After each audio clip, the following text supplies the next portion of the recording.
La diferencia entre los demás seres, entre los demás seres vivos, que son igual de dignos a nosotros, pero la diferencia con el ser humano, por lo menos que hasta ahora se conoce, es que el ser humano se pregunta por el sentido de su vida. Y esa pregunta se la puede hacer por un don o una habilidad cerebral que se llama lenguaje. Hola a todos y bienvenidos a Talento Si Hay, un podcast donde demostramos que la poca experiencia no es un obstáculo ni una excusa para hacer cosas extraordinarias y que los jóvenes somos mucho más que el futuro del país. En este espacio creado entre Naranja Media y Protección queremos probar que las decisiones que tomamos hoy construyen la vida y el futuro que soñamos, a través de historias reales de personas reales haciendo cosas extraordinarias. Entonces, bienvenidos a la comunidad que crea el futuro gracias a su talento.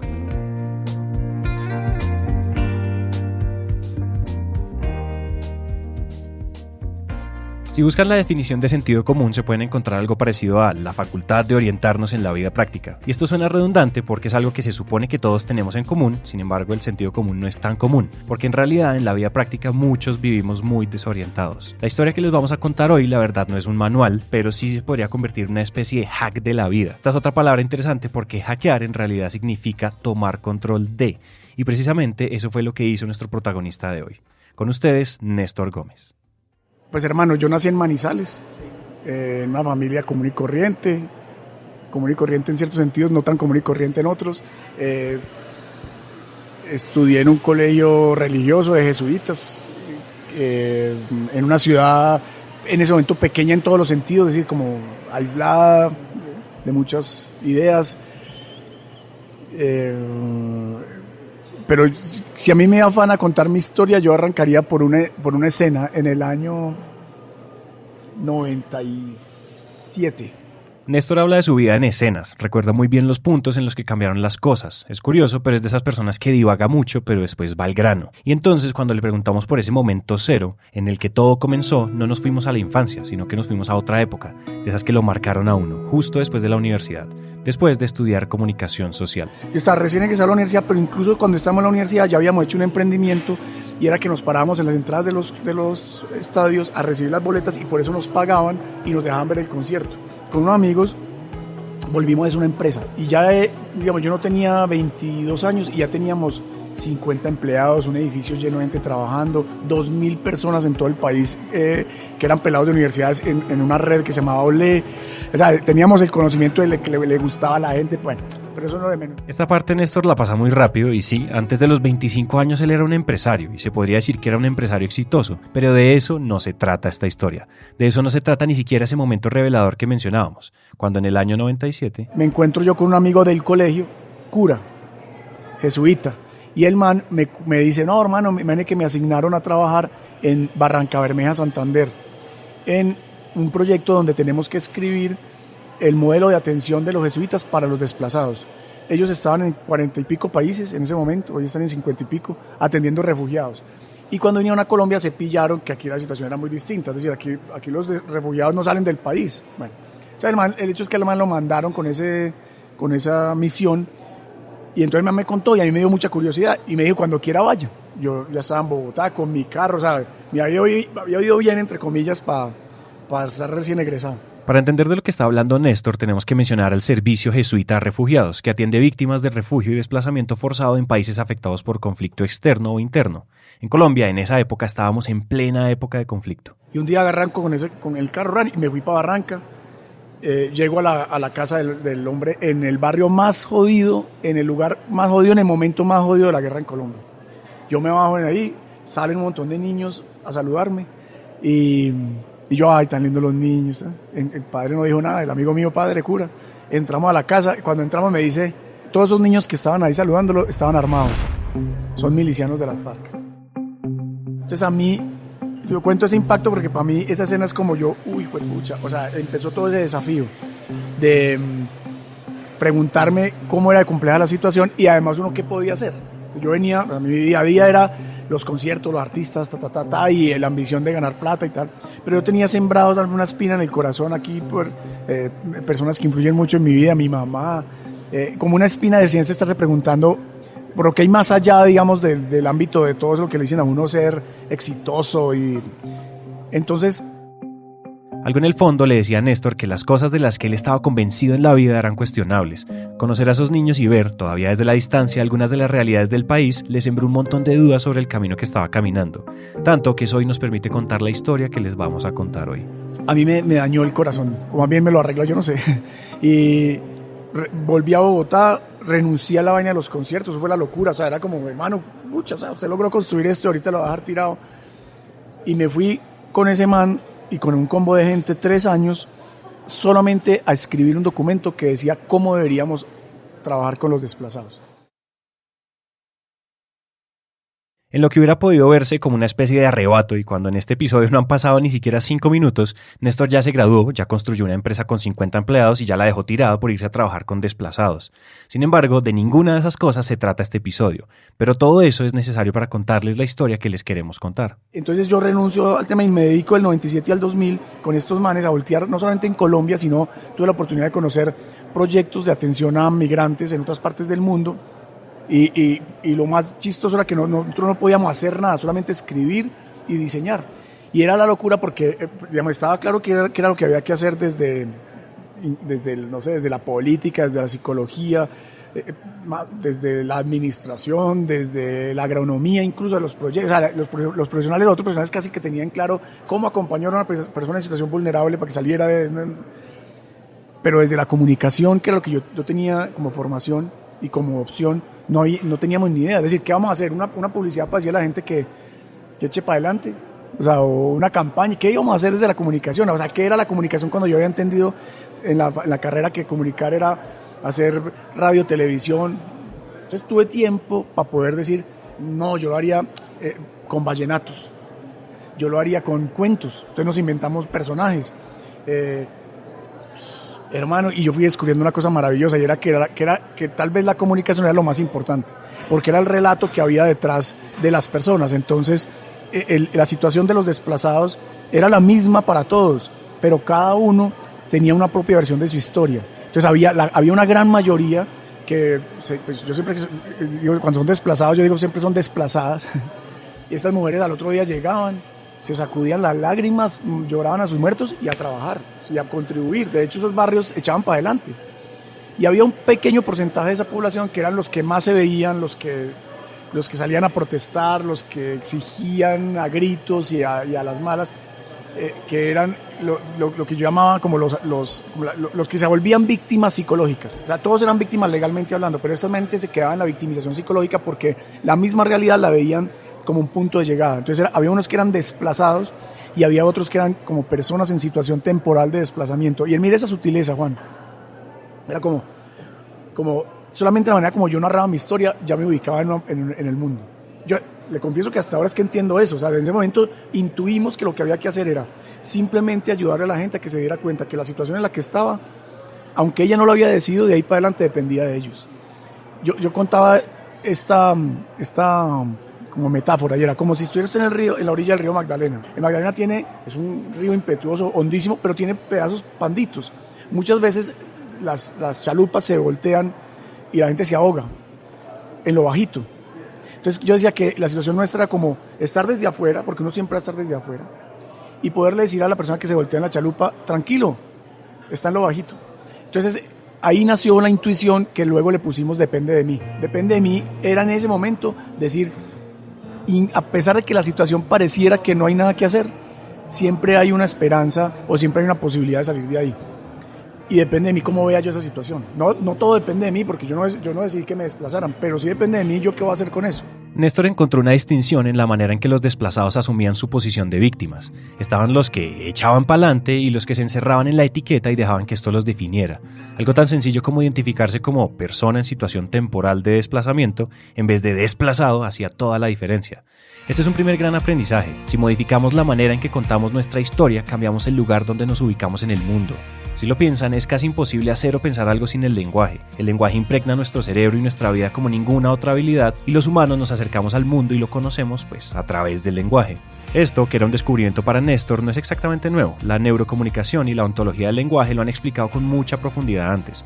Lo interesante es que, como nos acaba de contar, ellos lo hicieron intuitivamente. Y Néstor no se imaginaba hasta dónde lo llevaría este cuento de depende de mí. Volviendo con la historia, el documento ya estaba escrito y había que implementarlo. nos proponen al equipo que estábamos ahí que nos quedáramos en las regiones implementando, pero yo estaba recién, o sea, paralelo a eso yo estaba casando y me estaba casando la típica historia de príncipe y princesa, es decir, con una mujer hermosísima en Bogotá, de clase alta, sí, y vivir en el mejor sitio de Bogotá, todo eso. Y yo, a pesar de que yo trabajo en los temas sociales, vivía montado en esta película, yo venía del mundo del show business y del mundo corporativo. Entonces yo le dije a los jesuitas, no, yo no me quiero ir para las zonas de conflicto, yo me quiero, yo hasta aquí llegué. Y entonces en el año 2000, muy simpático, que yo me vi recién casado, sin empresa de conciertos, ya no la tenía, y sin proyecto social. ¿Sí me van a entender? Yo, ay, pucha, ¿qué va a hacer? Esto que estaba sintiendo Néstor lo hemos sentido muchos en algún momento, y es que volvemos a empezar.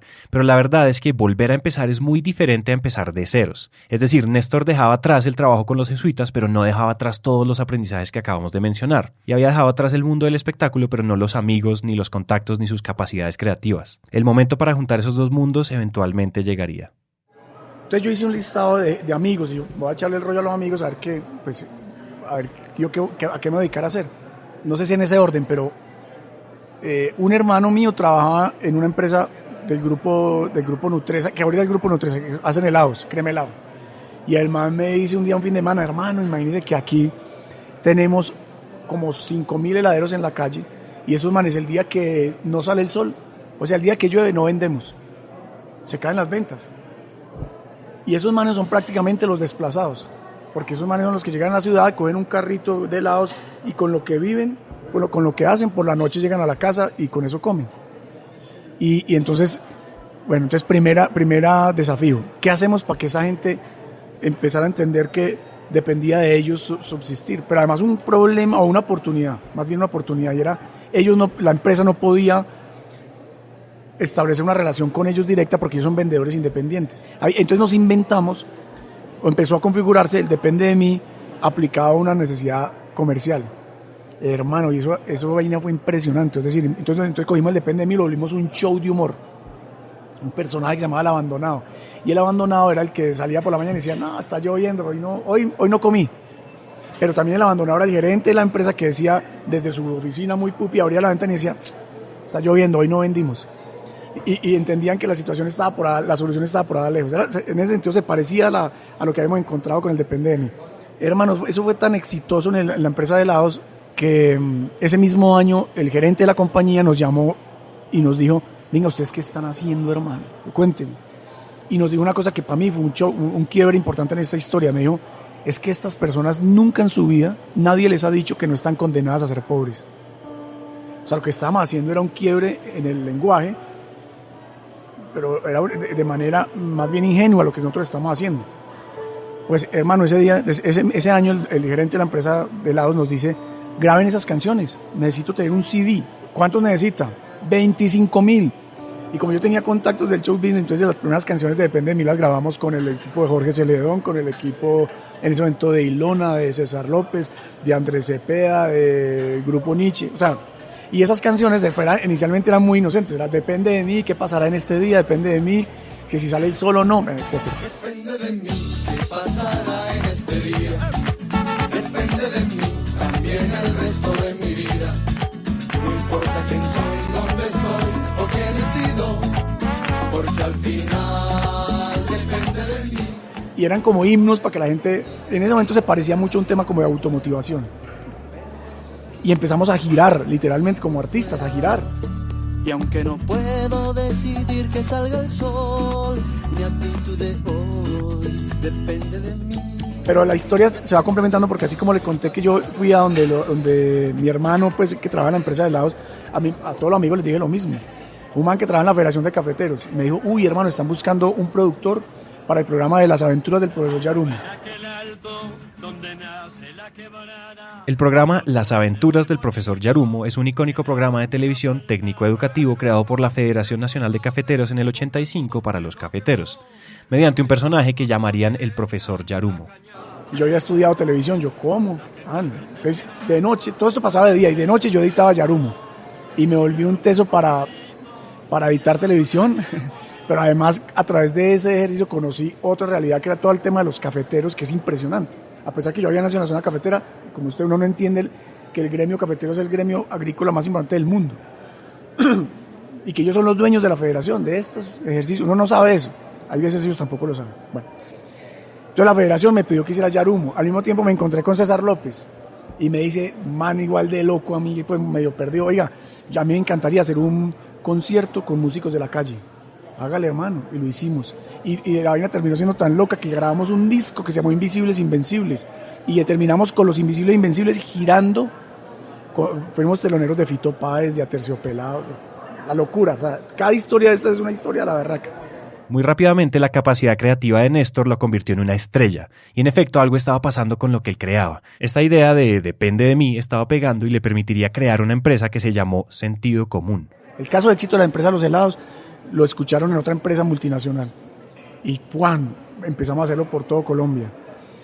Entonces ya no lo adaptamos solamente al tema de ventas, sino al tema de seguridad industrial. Cuidarme depende de mí. Al tema de clima organizacional. Respetarnos depende de mí. Digamos, todo pegaba y teníamos la fórmula. Y entonces hicimos con esa compañía Colombia, Venezuela, Ecuador, México. Después otra empresa también colombiana, multilatina, dijo, nos necesito en 5 países más. Entonces, todo eso empezó como en un abrir y cerrar de ojos. Teníamos una compañía con un producto estrella que se llama Depende de mí, facturando una cantidad de plata. Pero ahí es donde tengo que hacer otra confesión, y es, hasta ese momento no entendía muy bien qué era lo que habíamos descubierto. Sí, como Colón. Es decir, como, si a mí me preguntan qué era lo que hacía bien, pues cantar Depende de mí, o hacer que la gente se ría del abandonado que es la víctima y no sé qué. Pero hubo varias cosas que como que le ponen a uno el tate quieto.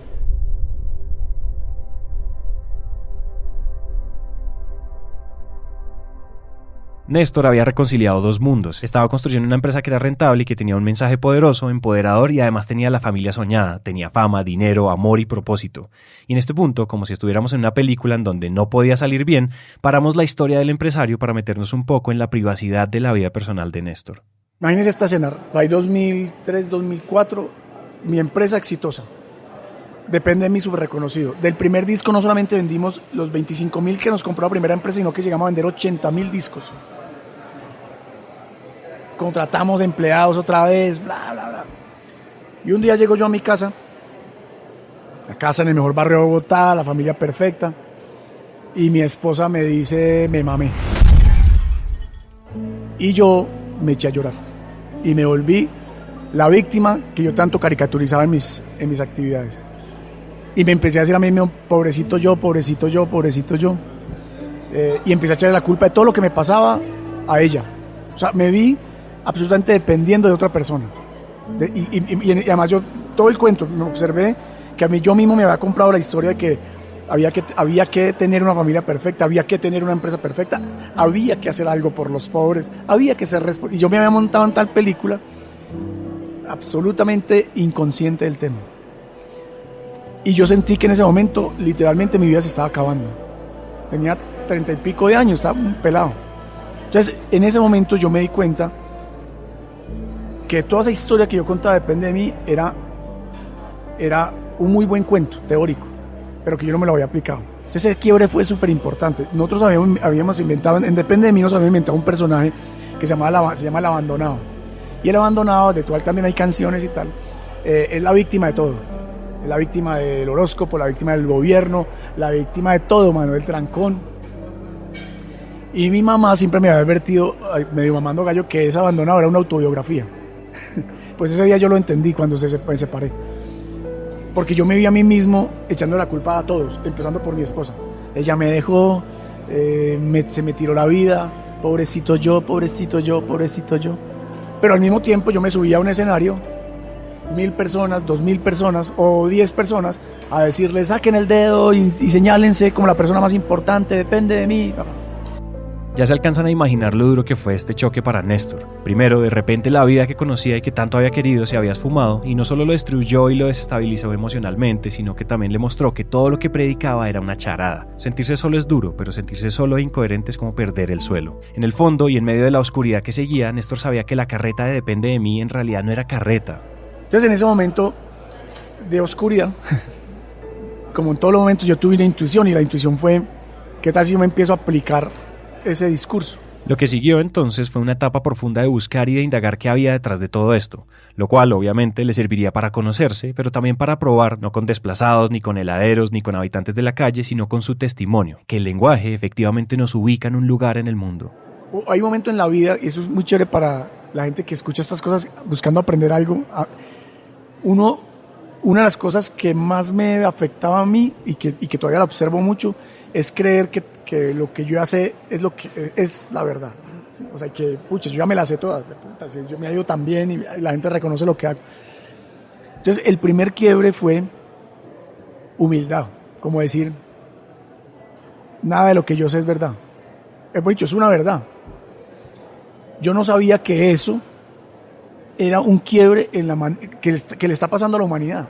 O que le ha pasado a la humanidad varias veces, pero que hoy en día le está pasando a nuestro país. Es como darnos cuenta que no todo el mundo es católico, no todo el mundo es heterosexual, no todo el mundo vive en la ciudad.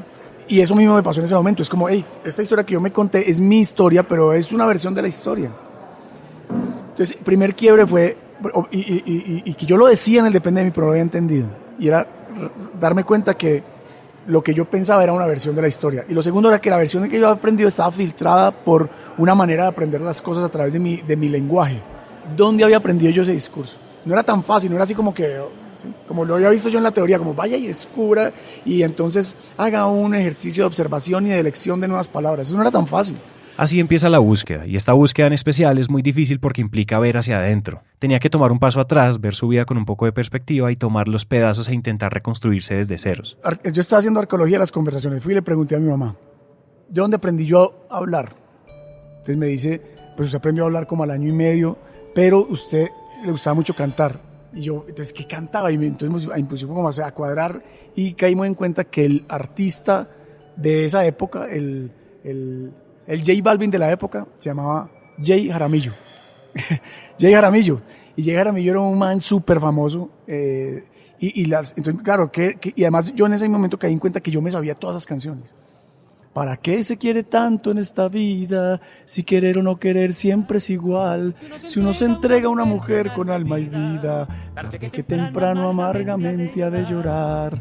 Bueno, y entonces empecé a caer en cuenta que como dice el man de Caracol, uno tiene una banda sonora, unas canciones que se repite y se repite, y la música tiene un poder no solamente de seducción, sino también de convencimiento. Es decir, genera emociones, pero también genera ideas desde las cuales usted vive. Entonces yo había aprendido a amar en general, pero todo el tema de las relaciones de pareja, desde el reclamo, desde el apego, y el lenguaje desde el cual se había conjugado, configurado el tema del amor romántico, era un lenguaje que no parecía de amor, sino de economía. Tú eres mía, yo soy tuyo, tú me quieres más o menos, ¿sí? Pero también un lenguaje de dependencia. Si te vas, me muero, yo te necesito, yo no puedo vivir sin ti. Y entonces me metí seriamente a investigar ese tema y empecé a descubrir que un gran porcentaje de las canciones cantadas, por lo menos en castellano, hablan, o sea, se refieren al amor en ese sentido. El amor que nosotros aprendimos, nuestro lenguaje está limitado al dolor, al apego. Bueno. Entonces, la cosa es que ya habiendo observado eso, entonces empezaron a pasar cosas maravillosas. Si el amor es falsedad, es ilusión que nos hace llorar y padecer, que nos enferma muy ligero el corazón. Hacerse esas preguntas que se hizo Néstor lo pone a uno en una especie de ventaja. Entre más uno se conoce a uno mismo, las cosas se van haciendo más fáciles, sobre todo si es con la intención de enfrentarse, de cambiar cómo vivimos, cómo reaccionamos al mundo y cómo nos relacionamos. Al embarcarnos en este proceso tenemos que saber que es complejo, que es cosa de todos los días, pero que en últimas vale mucho la pena. Es como tomar el poder de nuestra propia tranquilidad. Y entonces, poco a poco se abrió el tiempo de sanar. En el momento mis hijos vivían en Toronto, Canadá, yo no podía ir. Entonces pasaron un buen tiempo en que yo no los veía, solamente hasta que venían a vacaciones. Y en una de las primeras vacaciones ya los niños estaban un poquito más grandes. Durante todo ese tiempo mi relación con ellos se fue desde ese amor, de reclamo. Entonces yo hablaba con ellos y ¿cuándo vas a volver? Sí, futuro. ¿Cuándo estabas aquí? Pasado. Nunca un amor hecho del día a día, digamos, ¿sí? Pero también un amor de reclamo. Entonces mi relación con la mamá era como desde la rabia, hablar, güey. Primeras vacaciones y los niños vienen a la casa de mi mamá en Manizales y mi mamá les pregunta, papitos, ¿cómo les ha ido en Canadá? Y entonces ella dice, pues desde lo que uno se imagina, y muy duro eso ya, tan frío, esa nieve. Y dice Juan Antonio, No, abuelita, la nieve es chévere para jugar. Nosotros de hecho vamos en trineos al colegio, es chévere. ¡Ja! Pero ¿cómo les habrá ido con la comida? Si eso debe ser comida muy rara y muy maluca. No, abuelita, pues hay comida de todo, pues de todo. Pues no hay tantos plátanos ni guayabas como aquí, pero hay otras comidas ricas. Y con el idioma, ¿cómo les ha ido? Si casi no debe haber colombianos allá. Y dice Juan, no, abuelita, de hecho, en el colegio no hay sino 2 latinos, mi hermano y yo. En el barrio no hay sino 2 latinos, mi hermano y yo. Pero, abuelita, mi profe es de la India. La señora que va a ayudarnos a la casa es de Filipinas. Mi padrastro, ya tenían padrastro, es de Armenia, por allá del Oriente. Entonces ese día yo me di cuenta de 2 cosas. Uno, que tenían padrastro. No, eso no es verdad. Pero la segunda cosa que me di cuenta es que ellos estaban bien. Ellos estaban mejor que nunca. Estaban viviendo en un país donde ya tenían que haber aprendido en este corto tiempo 2 idiomas, más, además del español, en donde estaban expuestos a tal vez la ciudad más diversa del mundo en términos de procedencias, de religiones, de diversidad sexual, que es Toronto. Pero estaban bien. El que tenía la película era yo, como Los Desplazados, ¿se acuerdan? Yo me había montado una película de sufrimiento, de reclamo. Entonces yo empecé poco a poco a darme cuenta de que esa teoría de que la realidad no es sino que yo la veo a través del lenguaje, yo la había aprendido a través de un lenguaje referido al amor y el amor de la familia y a la construcción de lo que hay que ser. Imagínate que por esa época, en uno de estos eventos, conocí una brasilera, era mayor ya, artista plástica. Ella, hablando de su trabajo, dijo, yo vivo en Nueva York, pero soy de Sao Paulo. Y cuando yo estoy en Nueva York siento saudade por Sao Paulo. Y cuando estoy en Sao Paulo siento saudade por Nueva York. Saudade es una palabra en portugués que no tiene equivalente en español. Significa extrañar o hacer falta, pero sin dolor, sin sufrir, sino pues con alegría. Extrañar de una manera feliz, por decirlo así. Descubrir el saudade como concepto y como emoción a mí me sirvió para empezar a sentir saudade por mis hijos. Es decir, entender que ellos, por ejemplo, tenían un nuevo papá, una nueva familia. Y entonces dije yo, para poder inyectarme así como me inyecté a Julio Jaramillo, me voy a inyectar una canción. Y me inventé una canción que era como un mantra para repetirme, que decía exactamente eso. Te amo, pero no te necesito, yo sin ti no puedo vivir. Si tú me alejas, no me voy a morir. Me siento bien si estoy contigo. Aunque sin ti también puedo ser feliz. Y la grabamos, entonces ahí empezamos a grabar. Entonces se me empezó a ocurrir la idea que con la música yo me podía empezar a sanar. Pero otra vez advierto, yo no soy músico, no tengo ni idea. Pero empecé a hacerle canciones a todo. Claro, paralelo a esto, ¿qué estaba pasando? Que todo lo que yo aprendía iba fortaleciendo el trabajo que yo estaba haciendo con la gente. Algunas canciones de amor. Amor no es la palabra que aprendimos del pasado, ni tiene significado de dolor o estar atado. Por amor no sacrifiques tu felicidad conmigo. Néstor lo estaba comprobando en carne propia, en su propio testimonio. Dejar ir e intentar salirse de esas definiciones que nos impusieron fue como abrir los ojos por primera vez. Aquí de nuevo aparece la música, que como hemos escuchado siempre había jugado un papel importante en su vida. Cantaba cuando chiquito, siempre incluía música en sus propuestas y sin ser músico se acercaba al mundo a través de canciones. Hacerlo se volvió terapéutico y se convirtió en una respuesta más poderosa de lo que Néstor esperaba. Mi papá, que había sido un man, siempre es muy sano y un man vigoroso, el líder de el clan, ¿cómo se dice? El duro de la tribu. De un momento a otro le da un infarto pulmonar. Ese man quedó de pasar de ser un man súper vigoroso, activo y optimista a estar reducido en una cama con oxígeno y con un discurso de que ya no había nada que hacer. Como era médico, él sabía que eso ya era su fin. Y entonces otra intuición, yo dije, voy a ser coherente con esto, voy a hacer una canción a Esteban para despedirme. Y yo creo que profesionalmente he sido lo mejor que yo he hecho hasta ahora. Y entonces me inventé una canción que se llama Inmortal. Y le decía a mi papá, literalmente decía, esta canción es de orgullo por ser hijos tuyos, querido papá. Lo que sembraste en nosotros, vivir por los otros, te hace por siempre inmortal. Y cogimos y le grabamos, eso parece cruel lo que le voy a contar. Un man que está muriendo, o que él siente que se está muriendo. Cogimos y le grabamos un video, una cámara de esas viejitas. Y mi mamá diciéndole, papito, te quiero mucho. Si te vas, siempre te vamos a querer. y tú te vas a quedar en nuestros recuerdos, pero también te vas a quedar en los dichos de tus hijos, en los chistes malos de tus hijos, en los valores de tus hijos. Todos, mi hermana, mis hijos, todo el mundo diciéndole, le grabamos el video y le hicimos una fiesta sorpresa para cantarle la canción. Ese día casi se nos muere de verdad, de la impresión. Pero pasaron cosas maravillosas. Imagínate que yo volví después de un tiempo, me acuerdo que estaba en un viaje y volví a la zona cafetera. Cuando uno llega a Manizales, generalmente nunca aterriza en Manizales, sino en Pereira. Cuando yo salgo que me van a recoger y yo veo que el que está manejando es mi papá. Y yo aterrado, pues no estaba pues en una clínica, pero no solamente eso, sino que me dice, no, acompáñenme por allí que compré una finca por ahí por Palestina.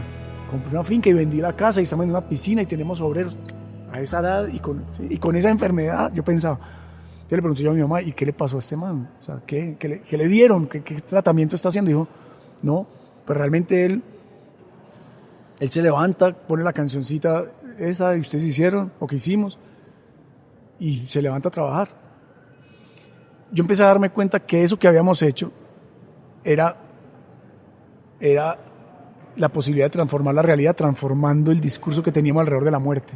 Es decir, así como yo había hecho que el amor, yo estaba limitado a una manera de ver el amor, lo mismo pasó con la muerte. Es decir, la muerte no es un punto, por lo menos en ese contexto, no era para ponernos a llorar, igual se iba a morir. Entonces hicimos 3 años la vida siempre maravillosa. En ese momento me tocó irme a vivir a Pereira. El tema es que cuando mi papá se fue a morir, fue a mi casa a Pereira. Y me acuerdo que él conscientemente, 8 días antes, o como 10 días antes, me dijo, papito, estos han sido los mejores años de mi vida, porque yo me di cuenta que yo había venido con una misión y que la cumplí. Y ese día, junto con mi mamá, diseñamos prácticamente cómo iba a ser su velorio, su entierro, hablando con él, o sea, pues suena un poco cruel, pero además diciendo, tienen que sacar la plata de la tarjeta de crédito, no quiero que me cremen, no quiero que me mantengan entubado, todo eso lo decidimos con él.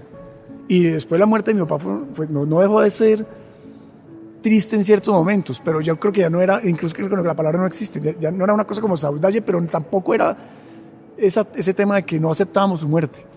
Y la ceremonia que habíamos diseñado con él fue un montón de gente en una capilla, haciendo lo que todo el mundo hace, sí, rezar y tal, pero también cantando la canción que decía, imagínese usted, no sé, ¿cuántas personas había ahí? ¿100, 150, 200, 400, no sé? Un coliseo, era como un coliseo. Y todo el mundo cantando, esta canción es de orgullo por ser hijos tuyos, querido papá.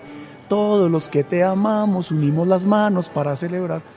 Y la gente, muchas tías incluso como que se ofendían, como, bueno, pero ¿por qué no estamos llorando? Sí, porque no estamos... Hermano, y la gente cuando se despedía de mi mamá, no le decía, lo siento, decía, ¿dónde consigo la cancioncita? Lo que inspiraste en nosotros, vivir por los otros, te hace por siempre inmortal.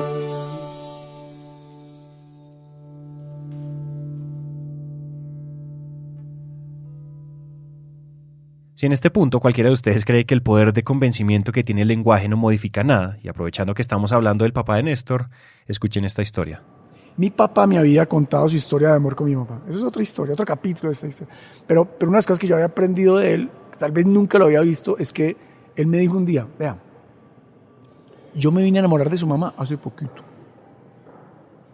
Él lo que me estaba diciendo tal vez era que eso que me había costado sangre y lágrimas descubrir, era que el amor no era eso que que es un muñequito en pelota que pasa y te flecha, sino que es algo que se puede construir y que hay que construirlo todos los días. Entonces yo me propuse, parecido a él, a encontrar cuál era el estilo de relación que yo quería.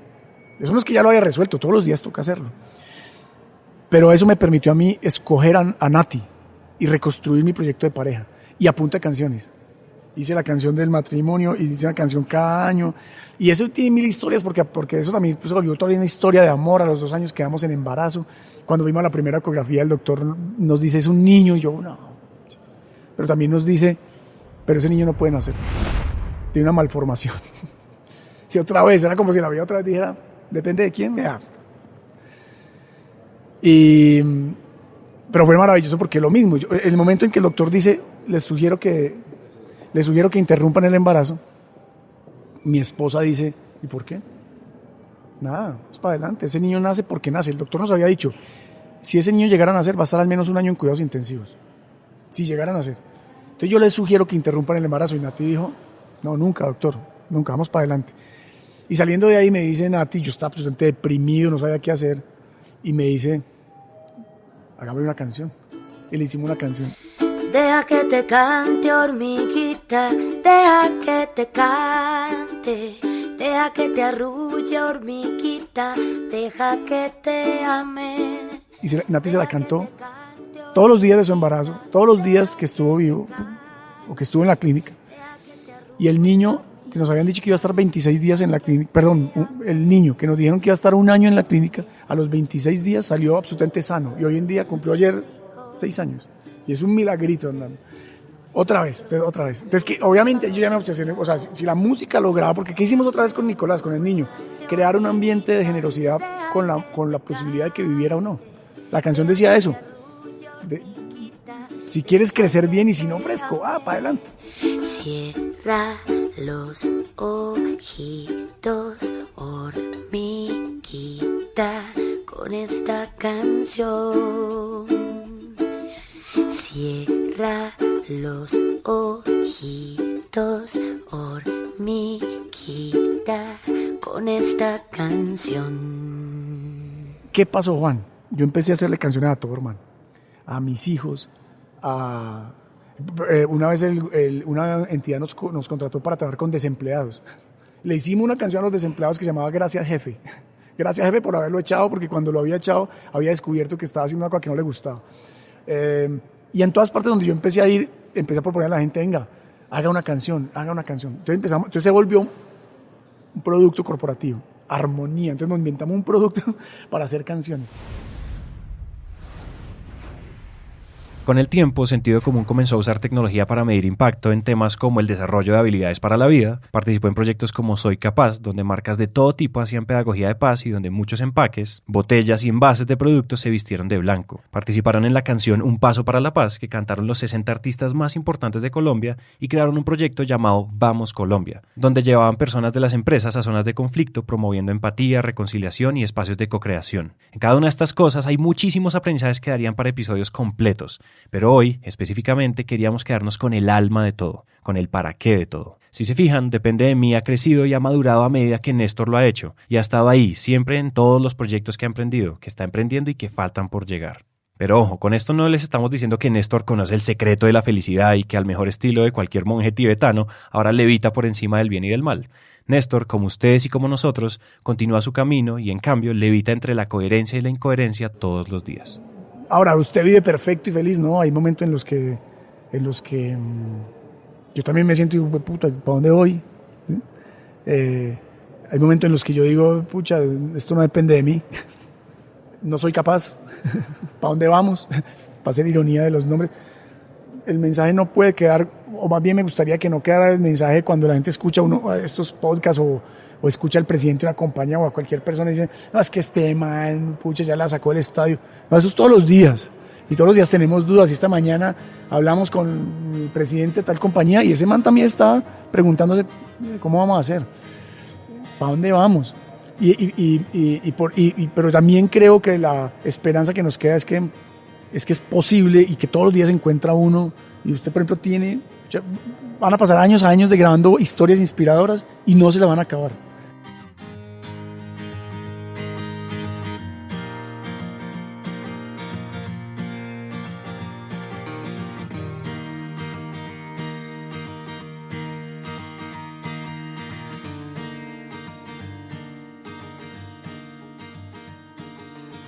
Les contamos esta historia porque así suena motivación, todos frecuentemente somos víctimas, somos ese pobrecito del que Néstor se ha burlado en sus canciones, somos víctimas del tráfico, de nuestros jefes, de nuestros trabajos, de nuestras esposas y novias y enfermedades y de nuestras rutinas. Todos, más frecuente de lo que quisiéramos aceptar, sentimos que nos ahogamos ahí, en lo pandito.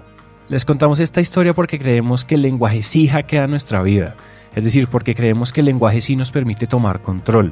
Porque Néstor no es un gran cantante, pero hace música que transforma. Porque queremos invitarlos a diseñar sus propios himnos, que puedan ser canciones, pero también poemas o cuentos o chistes. A que se rían de ustedes, a que amen a los nuevos novios de sus exnovias, que sientan saudade, que suelten por un ratico ese maletín pesado de lo que debe ser y sientan lo rico que es estar liviano.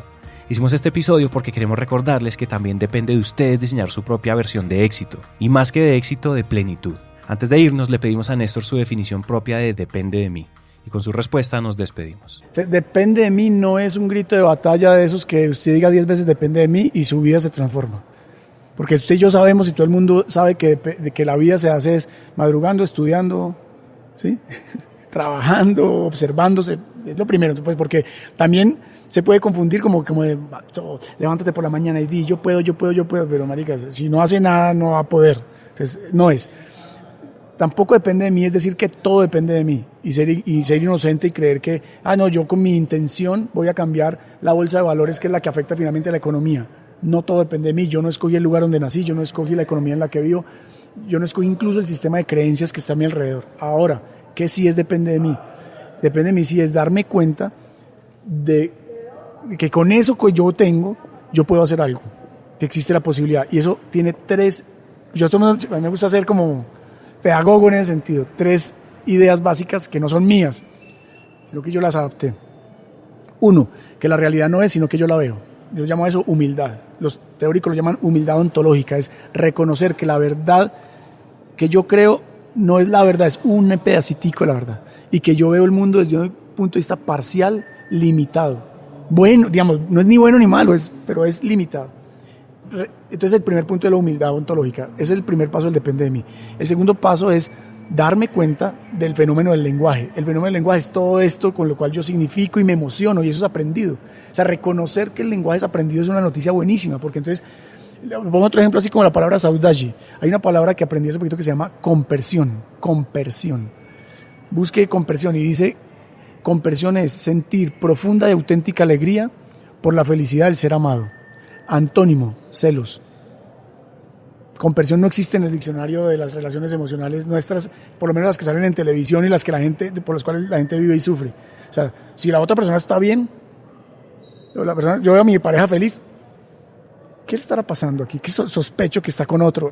¿Sí? Pero entonces, el segundo ítem súper importante es el quiebre alrededor del lenguaje, y ese es un tema que la gente mismo, es que las cosas como que uno dice, no había caído en cuenta, pero sí. ¿Sí? Todo lo que yo me digo a mí mismo, que yo soy de Pereira, que yo soy de Bogotá, son creencias, pero desde las creencias yo actúo, pero no tanto las ideas, las emociones.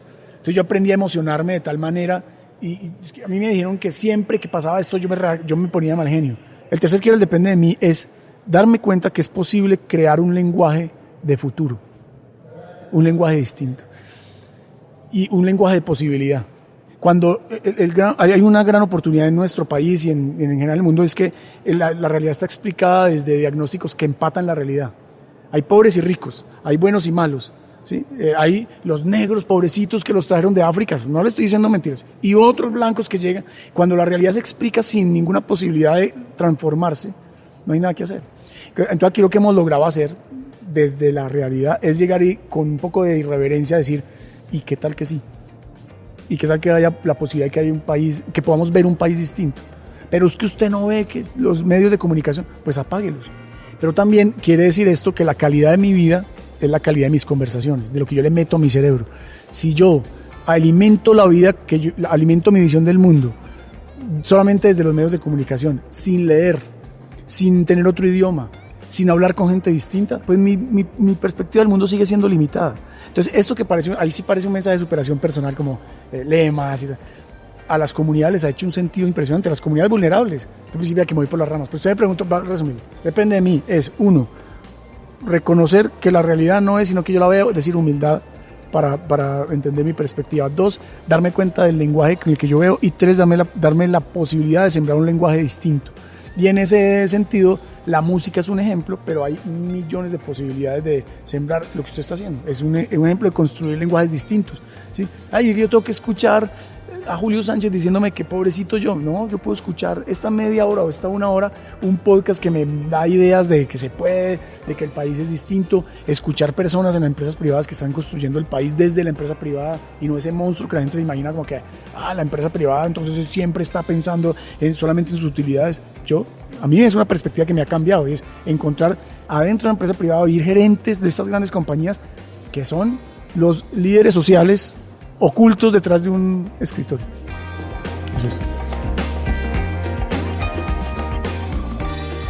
Esta Esta historia fue producida por Andrea Espinosa y editada por Juan Pablo Ramírez. El diseño de sonido fue hecha por Miguel Andrade y el trabajo gráfico fue realizado por Juan Diego Bernal. Realmente esperamos que esta parte de la historia de Néstor les haya dejado preguntas, reflexiones y herramientas para su vida. Si quieren más contenido sobre todos estos temas, pueden entrar a protección.com/talentosci. Repito, protección.com/talentosci. Recuerden suscribirse en donde sea que ustedes estén escuchando esto, Deezer, iTunes, Spotify, Apple Podcast o donde sea. Si este episodio les gustó y si les sirvió para algo, por favor recuerden que lo están escuchando gracias a Protección, una empresa que cree firmemente que la vida es hoy. Yo soy Santiago y esta es la comunidad que crea el futuro gracias a su talento.